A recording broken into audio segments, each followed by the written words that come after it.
Assalamualaikum warahmatullahi wabarakatuh. Waalaikumsalam warahmatullahi wabarakatuh. Bismillahirrahmanirrahim. Alhamdulillahirabbil alamin. Alhamdulillah walhamdulillah ala kulli ni'amin bi ni'matil iman wal islam wal ihsan.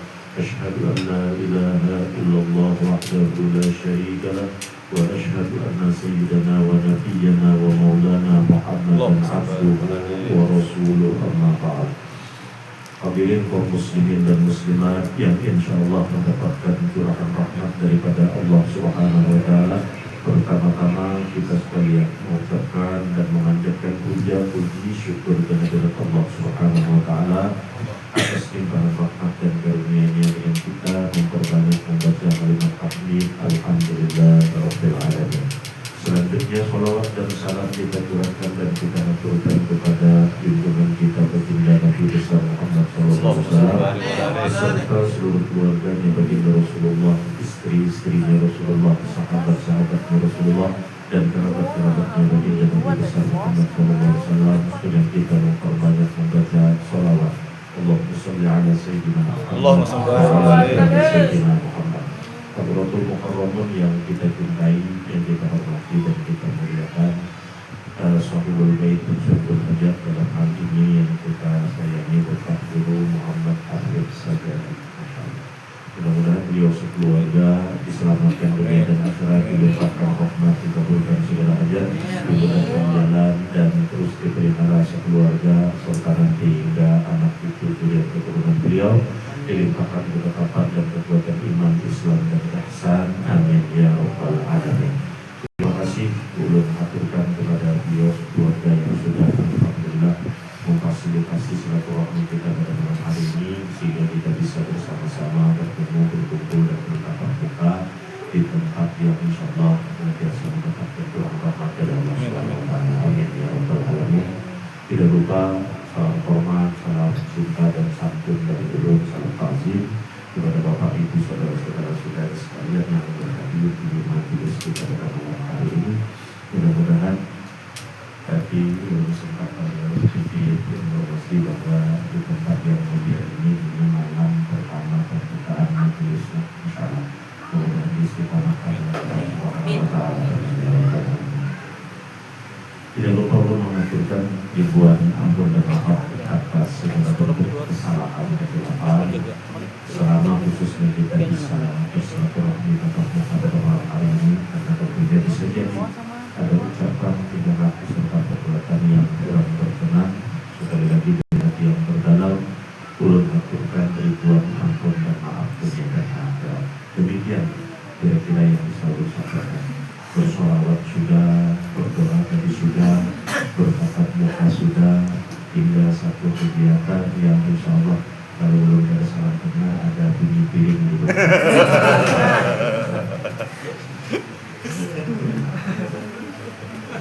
Malam ini kita berada di rumah seseorang yang diberikan kemuliaan oleh Allah. Ulun tadi siang sempat bertemu walaupun sekejap, melihat beliau dengan atribut dinas beliau. Lalu ulun sempat bertanya, ujar ulun dari dinas apa? Beliau menjawab, ulun guru. Alhamdulillah. Guru itu mungkin bukan hanya sebuah profesi tenaga pengajar yang memberikan ilmu pengetahuan kepada murid-murid generasi terus. Guru bukan hanya sebatas profesi. Sekali lagi, malam hari ini kita berbicara tentang rasa syukur kehadirat Allah Subhanahu wa taala, karena di dunia ini Allah melimpahkan rahmat yang begitu luas. Salah satu di antaranya jalan Allah melimpahkan rahmat kepada kita adalah dengan menghadirkan ilmu pengetahuan. Ketika berbicara ilmu pengetahuan, maka secara luas kita ada bisa berhitung lalu belajar ilmu matematika, disebutlah itu ilmu pengetahuan. Kita ada bisa berbahasa Inggris, lalu didatangkan atau kita mendatangi orang yang ahli dalam bahasa Inggris, maka itu disebut ilmu pengetahuan. Secara luas, secara global, secara menyeluruh, ilmu itu begitu luas. Lantas kemudian malam ini kita berbicara dalam skala yang lebih khusus, yaitu sebagai seorang mukmin, orang yang beriman kepada Allah dan Rasulullah, sebagai seorang muslim yang kemudian memilih dan menjadikan Islam sebagai agama dan keyakinan kita, maka kita berbicara tentang ilmu pengetahuan khususnya di bidang agama. Agama apa? Yaitu agama Islam. Berbicara tentang ilmu pengetahuan agama Islam, ada pokok-pokok poin-poin penting di dalam tahapan-tahapan atau jenjang kita menjadi seorang muslim yang mengisi kehidupan dari tadinya tidak mempunyai pengetahuan, agar pengetahuan tersebut sesuai pada tartib atau susunan-susunan yang dianjurkan dan diajarkan oleh baginda Rasulullah. Allahumma shalli alaihi. Ilmu apa yang menjadi prioritas kita sebagai seorang muslim? Yang pertama disebut dengan ilmu tauhid. Ilmu tauhid itu apa nih? Ilmu tauhid mengenalkan, mengajarkan, menjadikan acuan pedoman bagi kita seorang muslim, seorang mukmin yang menjadi manusia bersosial, bermasyarakat di tengah-tengah kehidupan sehari-hari. Lantas kemudian tauhid ini berfungsi untuk menjinakkan, membimbing, menuntut, dan kita jadikan acuan untuk menjinakkan pertama hati kita, yang kedua pikiran kita, karena sangat penting sebagai seorang manusia memiliki hati dan pemikiran yang jinak. Apabila hati dan pemikiran ini betul-betul termanajemen dengan baik, terkelola dengan baik, diarahkan dengan baik, maka insya Allah akan melahirkan sikap-sikap dari sifat-sifat yang baik. Lahirlah ucapan-ucapan yang baik, tidak melukai hati dan perasaan orang lain, tidak menyakiti dan merugikan terhadap diri kita sendiri maupun terhadap orang lain. Dari sifat-sifat yang subhanallah ini, masya Allah, salonnya dibawa ke depan pintu langsung, belum yakin entah mungkin sahibul bait atau relawan yang turut membantu pelaksanaan acara malam hari ini adalah para viewers korban YouTube Ulun Pemamai. Terima kasih kepada tadi yang sudah mengangkatkan sound system. Jadi bahasa Banjarnya kita belajar tauhid itu gasan membina pikiran dan membina hati. Kenapa demikian? Menjadi sangat penting sebagai manusia itu adalah bagian bahkan paling pokok sebagai makhluk hidup yang dijadikan dan diciptakan oleh Allah Subhanahu wa taala. Ketika bicara makhluk hidup, maaf, hewan makhluk, tanaman dan tumbuhan pun juga makhluk. Tetapi di antara segenap makhluk itu kemudian Allah menghendaki dan menentukan untuk memilih kita yang disebut dengan manusia sebagai makhluk sosial dengan derajat paling tinggi di antara makhluk-makhluk yang lain. Tanda kutipnya belum tentu pasti. Ini yang perlu kita khawatirkan. Allah sudah menghendaki kita manusia ini jadi makhluk paling sempurna, tapi masih ada tanda kutipnya. Dalam tanda kutip belum pasti jika kita sudah dipilih dan ditentukan, tetapi kita sendiri tidak menghendaki. Jadi Allah itu sudah memberikan kemuliaan kepada kita manusia. Hanya saja pertanyaannya, apakah kita kemudian termasuk golongan manusia yang mau menerima, sudah bersyukur dipilih dan ditentukan oleh Allah sebagai makhluk yang paling mulia di antara makhluk yang lain? Ketika Allah menganjurkan, memerintahkan, membimbing kita agar hidup bersosial, bermasyarakat itu bertutur kata yang baik, mempunyai niat dan pemikiran yang baik, agar lahir sikap-sikap perilaku yang baik, ringan tangan untuk membantu orang lain, berkorban untuk orang lain jika mungkin dia mempunyai kelebihan seperti halnya Shahibul Bait, ilmu pengetahuan, berbagi ilmu pengetahuan menjadi seorang tenaga pengajar, maka semua itu akan lahir dari hati dan pikiran yang baik. Untuk itu diwajibkan kita sebagai seorang muslim, sebagai seorang mukmin untuk bertauhid kepada Allah dan bertauhid menjadikan baginda Rasulullah sebagai pedoman, sebagai tauladan yang terbaik bagi kehidupan kita, baik sejak di dalam dunia sampai nanti ke negeri akhirat. Insya Allah, mudah-mudahan kita termasuk hamba Allah yang maasi, menurut dan taat, sehingga mempunyai keinginan di dalam hati untuk bersungguh-sungguh sebagai seorang muslim belajar ilmu tauhid. Amin ya rabbal alamin. Yang kedua, ilmu pengetahuan yang sesuai dengan tartibnya tadi, yaitu adalah ilmu fikih. Fikih menjadi penting ketika manusia itu terbagi kepada beberapa bagian. Satu, manusia itu disebut dengan bahasanya anfus. Di sisi lain manusia itu disebut juga dengan kalimat nufus. Anfus adalah pembentukan komponen manusia, nufus adalah pembentukan elemen manusia. Manusia itu punya komponen-komponennya sendiri. Ada, mohon maaf, otak diletakkan oleh Allah di kepalanya. Ada kemudian hati diletakkan oleh Allah di dadanya.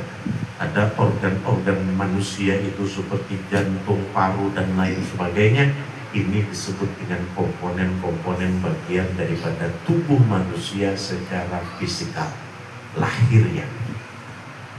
Kemudian elemen manusia itu terdiri dari beberapa bahagian yang kemudian menjelaskan tentang kesempurnaan akan adanya Allah.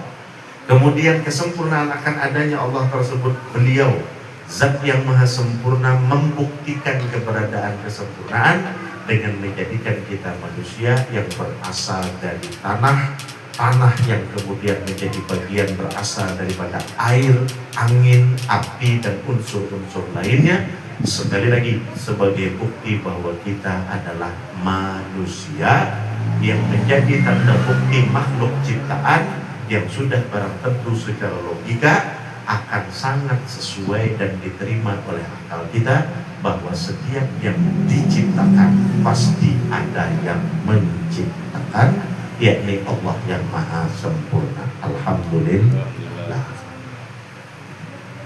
Lalu kita belajar fikih. Ketika komponen dan elemen manusia tadi ada melekat dalam diri kita, maka komponen dan elemen ini menjadi tanggung jawab kita sebagai penerima amanah untuk menjaga dan memeliharanya. Karena mana? Bagian jasad dan ruh manusia ini nanti akan kembali ke hadrat Allah Subhanahu wa taala, dan semua yang diamanahkan itu akan dimintai pertanggungjawaban di kemudian hari. Sehingga cara memelihara lahiriah manusia adalah dengan belajar ilmu fikih. Begitu belajar ilmu fikih, yang pertama babnya berbicara tentang toharoh, hal yang paling sepele dalam aktivitas kita sehari-hari, tetapi ketika kita tidak mentaatinya, dampak negatifnya akan sangat besar. Sebaliknya, apabila kita menuruti daripada tuntunan Allah dan Rasulullah, dampak positifnya pun juga akan membawa sifat-sifat positif atau energi positif di dalam diri kita.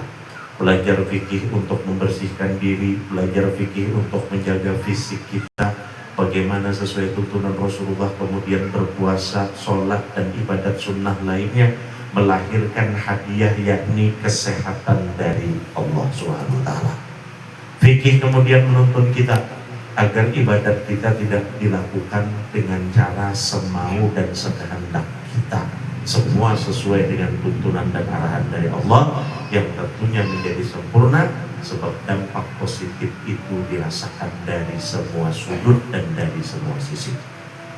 Yang ketiga, tahapan dalam menuntut ilmu agar kita tidak membuang-buang waktu. Penting bagi kita untuk mengetahui tahapan-tahapan ini agar Ibarat seseorang menentukan arah dan tujuan, cita-cita, rencana, semua terkonsep, terprogram sesuai hasil dan manfaatnya akan menghasilkan sesuatu yang diridhoi oleh Allah dan Rasulullah.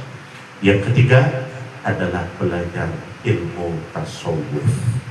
Apa itu ilmu tasawuf? Apakah ilmu tasawuf itu yang ketika dia duduk di tempat dan di tengah orang banyak kemudian dia membicarakan tentang ketuhanan saja? Bukan. Lain. Belum tentu. Kada pasti. Apa artinya kemudian di mana kita duduk, di mana kita berada, membicarakan tentang ketuhanan, seakan-akan kita adalah pakar sempurna paling ahli yang mengetahui tentang bagaimana itu zat Allah, bagaimana itu luasnya rahmat Allah, sedangkan kemudian kita banyak membuang waktu pada wujud atau manifestasi pengamalan ilmu pengetahuan tersebut. Tasawuf itu kemudian kita maknai dengan sederhana agar kepala kita ini kada pusing memahami putar sana putar sini. Apa bahasa sederhananya? Belajar tauhid sudah. Isi belajar tauhid itu tentang siapa Tuhan kita, Allah, siapa diri kita, hamba Allah. Kemudian belajar fikih bagaimana kita menghadap Allah, bagaimana kita menghadap hamba-hambanya Allah, bersosial dan bermasyarakat. Kemudian wujud terakhir dari ilmu tasawuf adalah tidak banyak berbicara, tetapi lebih banyak berbuat untuk mengamalkan yang diajarkan oleh tauhid dan diterapkan oleh fikih. Itulah tasawuf. Jadi tasawuf itu lain nang duduk di warung Tuhan dipandang, duduk di pasar Tuhan nang dipandang, semuaan seraba Tuhan, semuaan seraba nur Rasulullah yang dibicarakan. Tetapi begitu pengamalan dalam kehidupan sehari-hari, siapa kada sesuai, tidak sebanding dengan apa yang sudah dibicarakan. Panderan Tuhan, tapi banyak ada bebaras hamut. Panderan Tuhan, limbahnya dicelengi bini, menangis. Ya natural. Itulah kira-kira. Mudah-mudahan kita tidak termasuk golongan yang demikian. Hanya ya kalau Bang Suprilah ada termasuk golongan yang dicelengi bini menangis kalau anak. Sampai di sini ulun betakun dulu. Kira-kira cukupkah atau kita lanjutkan? Kalau memang dilanjut, manusia itu lumrah merasa penat dan lelah. Kita diwajibkan untuk memelihara kesehatan, maka alangkah lebih baik kalau kita bawa berdiri yang setuman. Allahumma sholli ala sayyidina Allahumma sholli ala Alhamdulillah. 3 poin penting tahapan atau jenjang orang menuntut ilmu. Ilmu yang dituntut belajar tauhid, belajar fikih, kemudian tauhid dan fikih diamalkan dalam tasawuf. Apa itu tasawuf? Menjaga, memelihara kehidupan sehari-hari agar menjauhi perbuatan dosa dan mendekati mencari ridhonya Allah Subhanahu wa taala. Itu bahasa yang kita sederhanakan untuk pengamalan ilmu tasawuf tadi. Kemudian terkait dengan keberadaan kita di tempat yang sangat mulia dengan sahibul bait yang diberikan kemuliaan oleh Allah, yakni beliau seorang guru. Lalu apa keterkaitannya? Tentunya tidak akan mungkin kita bisa menuntut, mengaji dan mempelajari ilmu pengetahuan terlepas tanpa adanya peranan seorang guru. Kita ambil satu contoh pernyataan atau yang kita jadikan dalil malam hari ini yang disebutkan oleh para ulama kita. Apa itu tentang berbicara guru dan menuntut ilmu? Disebutkan man lam yakun lahu ilmu syaikhan fasyaitanu syaikuhu. Man lam yakun lahu ilmu syaikhan fasyaitanu syaikuhu. Apabila satu ilmu belajar kada, berguru kada, maka dikhawatirkan syaitanlah yang akan menjadi pembimbingnya. Bahasa mungkin akademisnya, mentornya itu nanti syaitan. Jadi hati-hati kita. di pasar dijual bebas, lalu kita baca, merasa kita ini bisa membaca huruf Latin, apalagi kita merasa bisa dan pandai berbahasa Arab, lalu kemudian paham dengan buku yang kita baca, lantas kemudian kita merasa tidak perlu untuk belajar dan berguru, lalu misalnya nukar buku tuntunan sholat, baca, kada hendak berguru dan belajar karena merasa paham. Kemudian pertanyaannya, apakah ilmu yang dibaca di buku itu salah? Jawabnya, selama tidak bertentangan dengan ilmu syariat, ilmu-ilmu fikih, tentu ilmunya tidak bersalah. Lalu di mana letak kesalahannya? Letak kesalahannya adalah kita tidak melegalisir ilmu tersebut dengan meminta rahmat Allah sebagai pembimbing yang menyelamatkan melalui perantara wasilahnya berkat Rasulullah Sallallahu Alaihi Wasallam. Apa maksud pertanyaannya? Apa maksud dari penyampaian dia? Misalnya ada yang takut, ulun takut. Kita hidup saat ini tahun berapa? 2028 ya lah.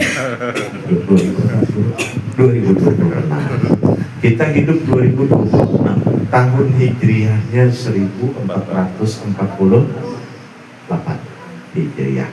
Pertanyaan berikutnya, ketika kita sebagai seorang muslim, tentunya kita bernabikan Rasulullah SAW. Kapan baginda Rasulullah itu dihidupkan oleh Allah? Lebih dari 1448 tahun yang silam. Sebagai seorang muslim, kita bertuhankan Allah, bernabikan Rasulullah. Dari mana kita bisa mengenal Allah tanpa peranan Rasulullah SAW? Siapa baginda Rasulullah? Seorang hamba pilihan yang terbaik, insanul kamil, yang Allah hadirkan 1400 tahun silam. Masanya sudah jauh selisihnya dengan kita. Bujur kadang, bujurlah. Kalau memang bujur, kita bawa dudukan dulu. Allahumma sholli alaihi. 1400 tahun silam Rasulullah menyebarkan kesempurnaan Islam, memperkenalkan bagaimana kesempurnaan zat Allah. Lalu pertanyaan, selisih perbedaan waktu antara kita dengan hadirnya Rasulullah, apakah kita bertemu langsung dengan baginda Rasulullah? Jawabnya sudah barang tentu tidak. Apakah kita satu masa, satu zaman berada di dimensi waktu yang sama dengan baginda Rasulullah? Jawabnya sudah tentu tidak. Lantas, dari manakah kita ini bisa mengetahui Tuhan kita Allah? Dari manakah kita bisa mengetahui tentang kebenaran rahmat Islam yang disampaikan oleh baginda Rasulullah? Tentunya semua melalui perantara. Siapa perantaranya? Rasulullah SAW menerima bahkan wahyu dari Allah melalui malaikat Jibril. Puncak rahmat ada pada kesempurnaan zat Allah. Diturunkan melalui wahyu melewati malaikat Jibril, disampaikan kepada baginda Rasulullah. Rasulullah SAW kemudian menyampaikan kepada para sahabat. Sahabat kemudian meneruskan kepada para tabi'in. Tabi'in kemudian meneruskan kepada para tabi'in. Tabi'in menyebarkan kesempurnaan Islam melalui para aulia. Para aulia dan syuhada kemudian menyebarkan dan menyampaikan kepada para alim ulama. Alim ulama kemudian mengajarkan kepada guru-guru kita. Guru-guru tersebut kemudian sampai mengajarkan kepada kita. Maka wasilah atau perantara ini disebutlah dengan sanad keilmuan. Poinnya di sini apa? Poinnya di sinilah keterkaitan keberadaan kita di tempat yang mulia pada malam hari ini. Beliau adalah seorang guru tenaga pengajar di sekolah, salah satu sekolah negeri yang ada di Kota Sampit. Maka kita kutip profesi atau titel yang disandang oleh beliau. Gelarnya adalah seorang guru. Disinilah kita bersyukur kehadirat Allah melalui wasilah perantara guru-guru kita, entah yang melajari ilmu pengetahuan umum, entah yang mengajarkan khususnya ilmu pengetahuan agama. Maka sanad keilmuan yang datang dari baginda Rasulullah SAW bisa sampai kepada kita melalui perantara para guru-guru kita. Jadi kita sangat berterima kasih. Itu kenapa pada sisi lain masih dalam kapasitas keilmuan berbicara tentang etika, adab, moral kita sebagai seorang murid terhadap seorang guru, maka simbol-simbol itu diajarkan kepada kita dengan misalkan ada sikap khusus yang diambil seorang murid kemudian ketika bertemu dengan gurunya, sang murid mencium tangan gurunya. Ini sebuah simbol rasa syukur dan terima kasih kehadirat Allah atas kemuliaan yang diberikan oleh Allah ilmu pengetahuan melalui perantara guru-guru yang mengajarkan kita. Jadi hakikatnya murid mencium tangan guru itu bukan merendahkan diri mencium tangan peguruan, justru mengangkat dan memuliakan derajat. Rasa hormat dan takzim kepada ilmu itu tidak mungkin bisa sampai kepada kita secara langsung dari Allah tanpa peranan seorang guru. Pentingnya guru, sebagaimana tadi dalil yang kita kutip, man lam yakul lahu ilma syaitan fasyaitanu syaikhuhu. Apabila satu ilmu kada berguru, kada belajar, maka syaitan yang akan membimbing. Muncul lagi pertanyaan lain, masa iya Birja orang nukar buku, kan ilmunya agama bagus, lalu ia bisa membaca, memahami, lantas kemudian kada berguru, lalu apakah itu salah? Ulun ulangi sekali lagi, tidak ada yang salah dengan ilmu tersebut, tetapi ketika berbicara tentang adab, wasilah, perantara, sanad keilmuan, maka kita sangat membutuhkan seorang guru. Lantas disebutkan oleh dalil bila ilmu kada berguru, kada belajar, syaitan yang membimbing. Di mana salah? Kita cari. Ketika tadi misalnya ilmu sembahyang, kita pakai ilmunya kada salah, bukunya kada salah, kita mengamalkan juga tidak dengan cara yang salah, sesuai aja dengan bimbingan tuntunan syariat maupun hakikat, lalu kita sembahyang Allahu Akbar, sehari kada apa-apa, 2 hari kada apa-apa, 3 hari, seminggu, sebulan, sekian tahun, kapan waktunya? Terjadilah proses ujian keimanan dan ketakwaan dari Allah. Misalnya Bang Supri, misalnya Imam Mayyidin, misalnya, lalu bahasa kitanya galau, gelisah, gundah gulana, tapi dalam kegelisahan hari pertama masih tetap sembahyang, kegelisahan hari kedua masih tetap sembahyang, kegelisahan hari ketiga digoda oleh syaitan. Ujar syaitan, kalau kayak di TV-TV itu biasanya nang sebelah kiri posisinya itu bajunya atau awaknya warnanya apa, betanduk, betaring, bebuntut, betongkat trisula, penyala awaknya batu. Bujur lah sobat, bujur lah, ada tahu, bujur lah. Kayak itu gambaran di TV ya, iya lah guru, bujur guru lah, bujur. Ketika guru membujurkan, maka ini membuktikan bahwa beliau adalah korban tontonan-tontonan.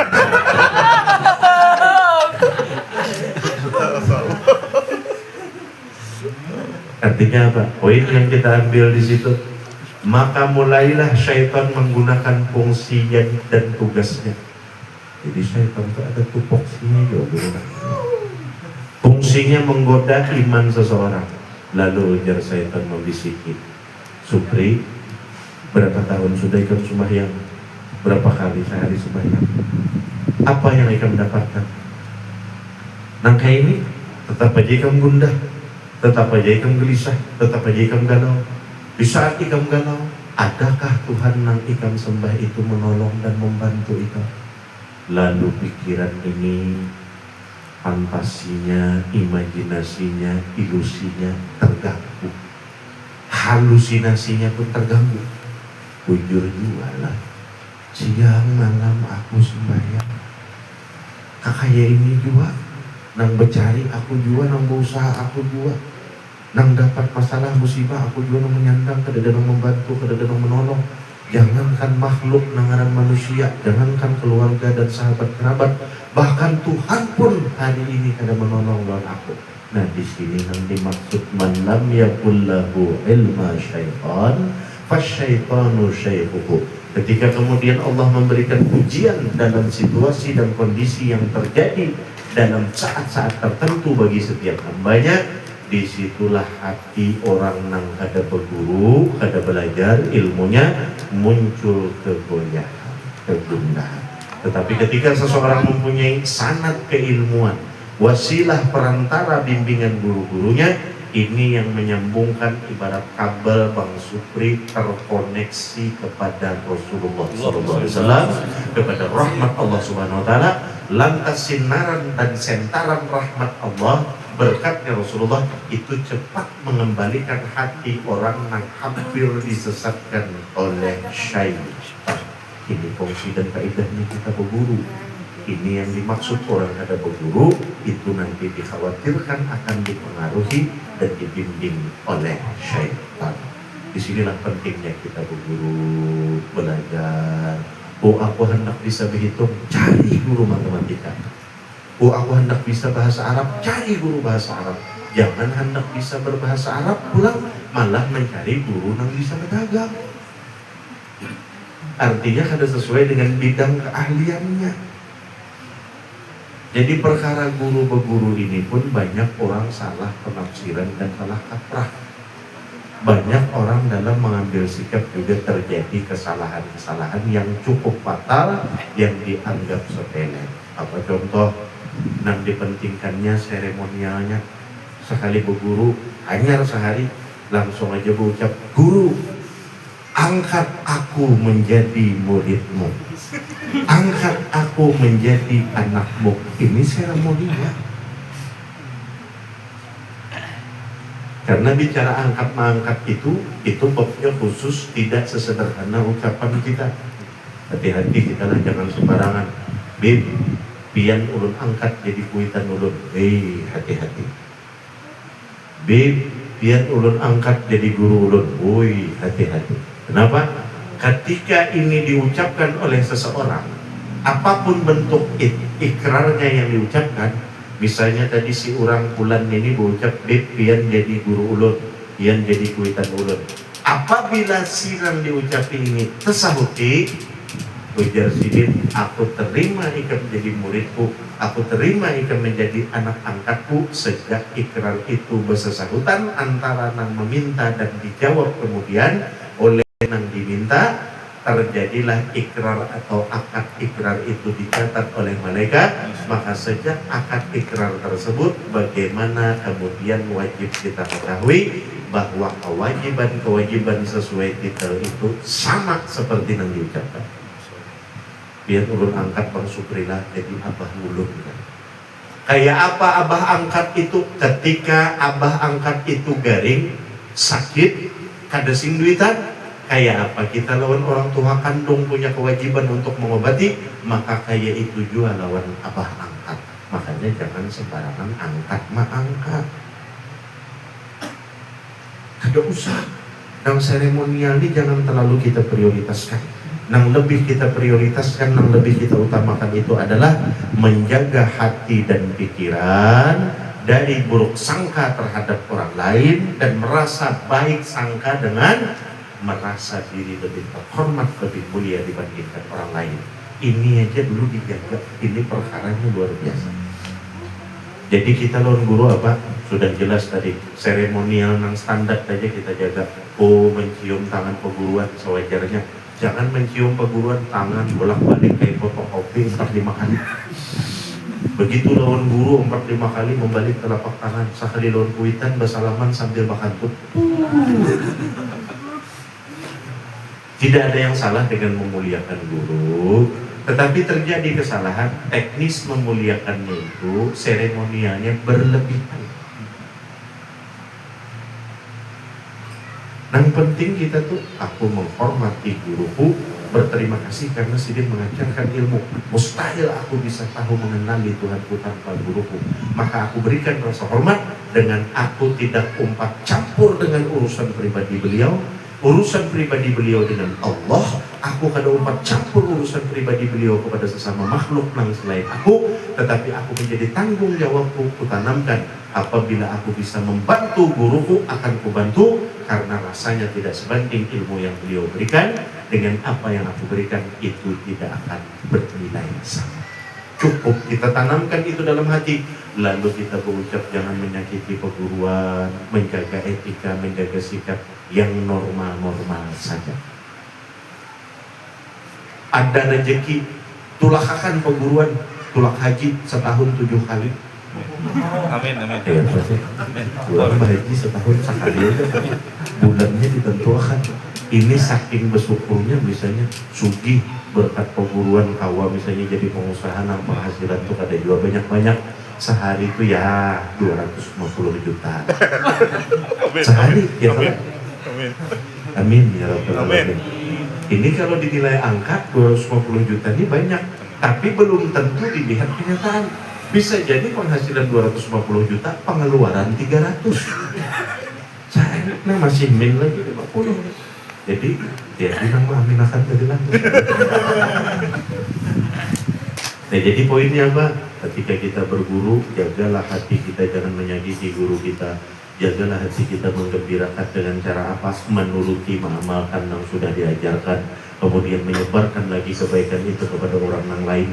Itu menyenangkan hati guru kita. Itu membahagiakan sehingga kita dapat ridhonya Rasulullah SAW, dapat ridhonya Allah Subhanahu Wa Taala.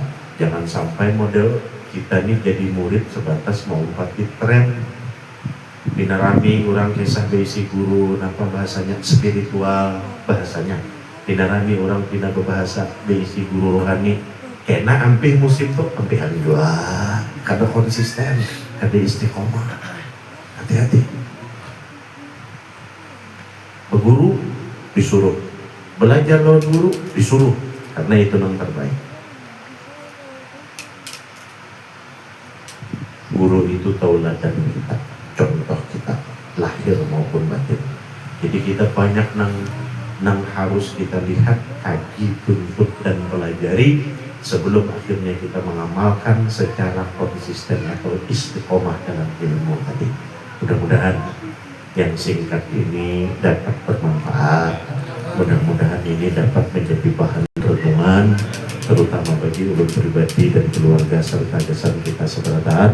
Dan mudah-mudahan dalam pertemuan yang singkat ini menjadi pembuka pintu rahmat lebih luas bagi kita dan pintu keberkahan dari baginda Rasulullah untuk kita seberataan dan keluarga kita, khususnya yang berhadir di majelis yang dimuliakan oleh Allah Subhanahu Wa Taala ini. Amin ya rabbal alamin. Ini saja mungkin yang bisa ulun sampaikan. Salah dan khilaf sekali lagi ulun banyak-banyak minta ampun maaf, minta ridho halal dunia dan akhirat, serta kembali kami berterima kasih dan penghargaan yang setinggi-tingginya kepada guru kita.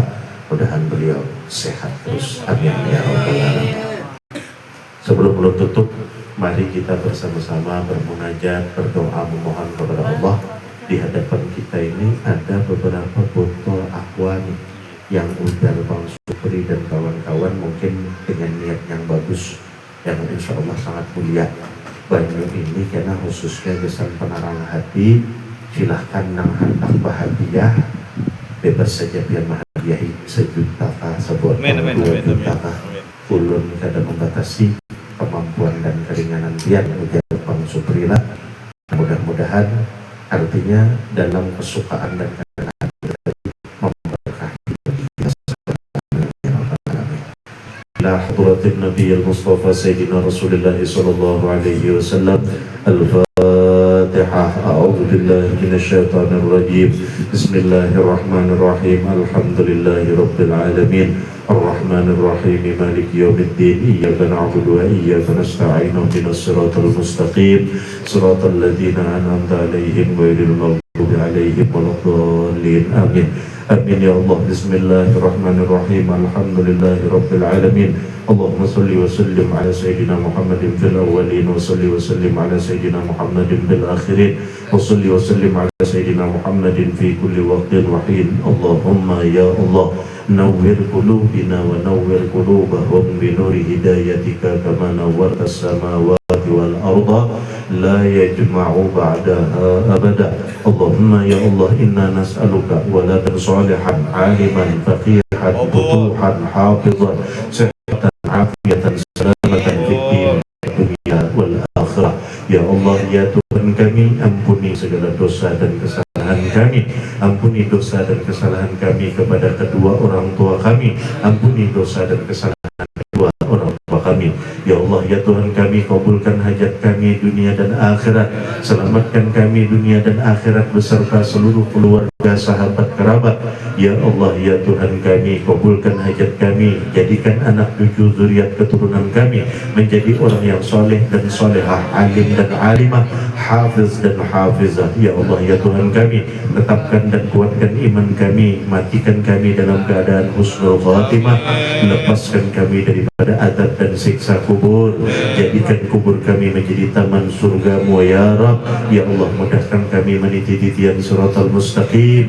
Ya Allah, ya Tuhan kami, pantaskan kami dengan ridho-Mu, rahmat-Mu, dengan berkat syafaat kekasih-Mu untuk bisa dikumpulkan di dalam surgamu bi ghairi hisab. Amin ya rabbal alamin.